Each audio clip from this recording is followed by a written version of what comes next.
so it's conditions, and what we were speaking about was all film, was about language. Language is so difficult to use because what I was explaining, if one has said it's like it's like being with father. Well, if one had a father that was horrendous, then it's going to bring up fear mode saying that. But if one has had a father that has been very comforting relationship, then the cognition will be a whole different thing between night and day. And so using words, one doesn't know the experience of the person one is speaking with. And so this is again why it's so important to have a guru in one-to-one relationship, because you have to understand how that person is hearing, what they are hearing, and how they are processing in order to be able to speak with them, to move them forward in their spiritual thing. Because what you could say to one person may be diametrically opposed what you need to say to the other person. It's encoded differently. Yes. It's like in America, if you say ma'am to someone, it's being polite and respectful. If you say that to a lady in Australia, she's liable to slap you. Wow, really? Because it means madame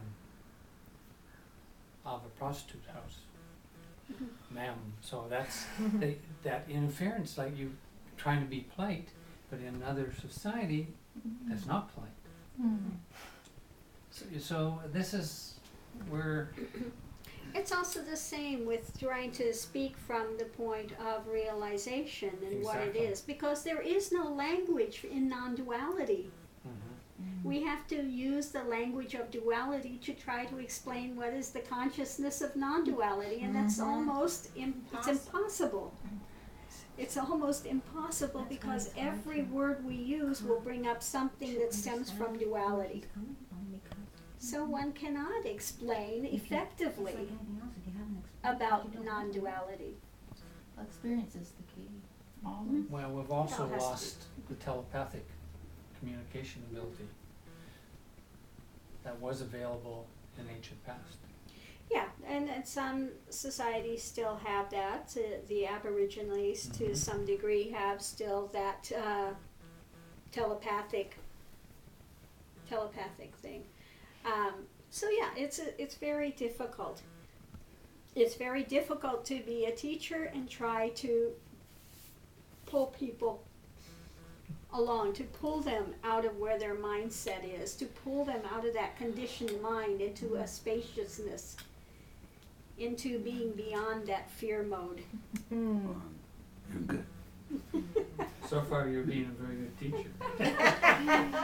I don't know about that. We'll see how many come to realization, how many continue to come. That's the thing we work to see. But I'm very happy. I'm very happy because now the teachings are getting out into more mainstream things. Like I said, with Dharma as being a therapist, the way he does therapy now has greatly changed because of the teachings, because of now his changes, the changes of his consciousness, which have gone into his work and where he is at and is making a difference in that. So hopefully all the people that come, as they progress, it will make a vast change in the way, in their dealings. And this is the way that it changes the world, one person at a time. One person at a time.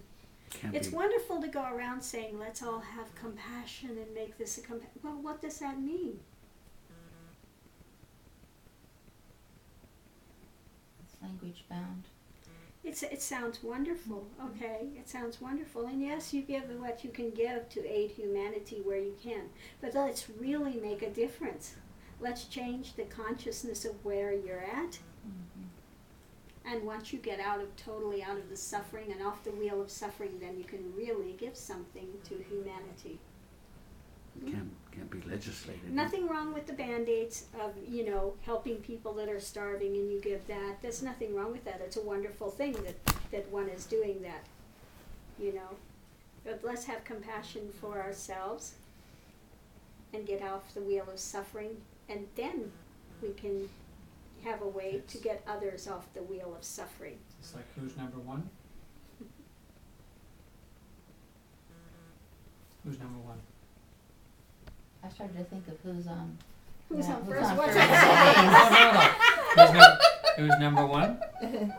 You are. Well, You are. You are.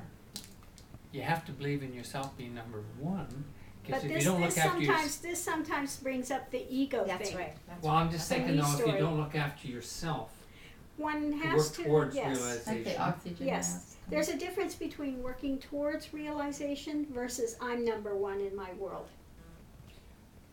Well, I think of more when I think of being number one is being number one and looking after yourself, this body, mind, and spirit. Mhm. But again, when we're working, focusing on body, mind, and spirit, once again, sometimes this brings up the ego drive of I'm taking care of myself and I need this and I need that. And it's a bit of a different shift when one is working towards realization and seeing the interconnectedness, while one is in dual mind, the interconnectedness of all. That there's not one higher nor lower. And that it's an Okay. equal playing field across. That's right. So because when one says, I'm number one, this again feeds into, again, sometimes that understanding of the New Age thing, that can be the controller and I need to build myself in, but it's very persona-based meism. Whereas this path is going beyond the meism to find out absolute, which has no name, form, gender. Could it not be a stage that, if you're trying to help someone, the stage that first they got to look Let's after say themselves first, yeah. and then they get First, into the, first you have to come to getting out of your own suffering before you can help humanity to get out of Okay. theirs. Okay? Sometimes, you know what happens on the path, everybody wants to be a teacher. And the savior. I want to be a teacher, but it's an escapism. They don't want to work on themselves first. They are feeling suffering, so I don't want anyone to suffer, but how can you get someone out of suffering when you're suffering yourself? okay, right, So in that, Yes, in yeah. that respect, yes, first there has to, physician, heal thyself Right. mhm. first, okay, and then you can go on, okay. So again, once again, we're stuck with language. Once again, we're stuck with language. And so this is why I have to preface again when you say me first, because then one buys into sometimes again that New Age identification of being co-creators and co-healers in my world, and you know, which is very self-centered. And this is not a path about being self-centered as me persona. It's about being self-centered as that one eternal self, which is in all humanity equally. Okay. So we'll leave it at that. Namaste, and thank you all for Thank you, coming. It Swami-G. was so good to see you. And Lord, I'm going to be up for days getting this online. And they're all going to say, wow.